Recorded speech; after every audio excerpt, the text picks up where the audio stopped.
Every animal on Earth, from the blue whale to the smallest bacterium that feeds on organic matter, survives by consuming energy that was originally captured from sunlight by a plant. The steak on your plate was a cow that ate grass. The bread was wheat that grew in a field. The fish ate smaller fish that ate plankton that absorbed sunlight in the ocean.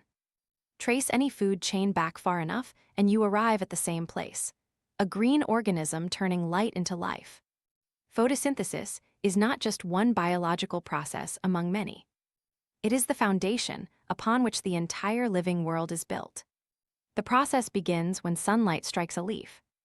A leaf is an extraordinarily sophisticated solar collector, flat and thin to maximize the surface area exposed to light, with a waxy coating to prevent water loss and tiny pores called stomata on its underside that open and close to let carbon dioxide in and oxygen out.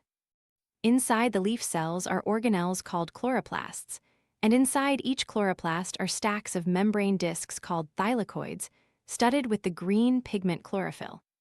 It is chlorophyll that gives plants their green color, because it absorbs red and blue light for energy and reflects green light back to our eyes. When a photon of sunlight hits a chlorophyll molecule, it excites an electron to a higher energy state, like flicking a marble up a staircase. This energized electron is passed along a chain of proteins embedded in the thylakoid membrane, losing a little energy at each step, like the marble bouncing down the stairs on the other side.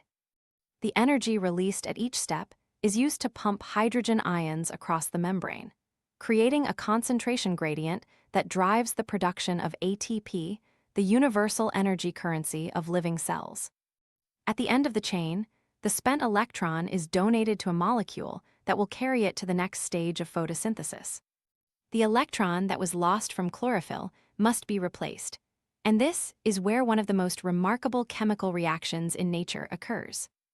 An enzyme complex called the oxygen-evolving complex splits water molecules, extracting electrons to replenish the chlorophyll, releasing hydrogen ions into the thylakoid space, and discarding the oxygen atoms as waste.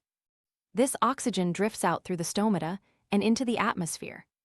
Every breath of oxygen you take was produced by this reaction. Before photosynthesis evolved roughly 2.5 billion years ago, Earth's atmosphere contained almost no free oxygen. Photosynthetic organisms, first cyanobacteria in the oceans and later land plants, manufactured the entire oxygen atmosphere that all animal life depends on.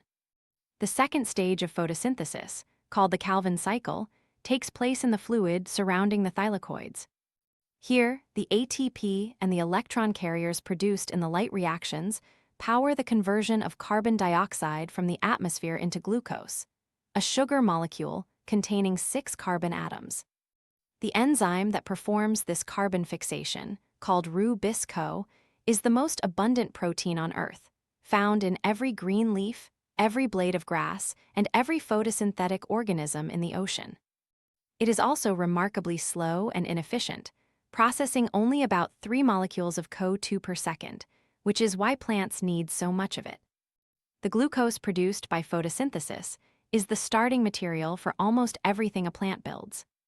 It is burned for energy through cellular respiration, converted into cellulose for structural support in cell walls, transformed into starch for energy storage in roots and seeds, and used to synthesize amino acids, lipids, and every other organic molecule the plant needs.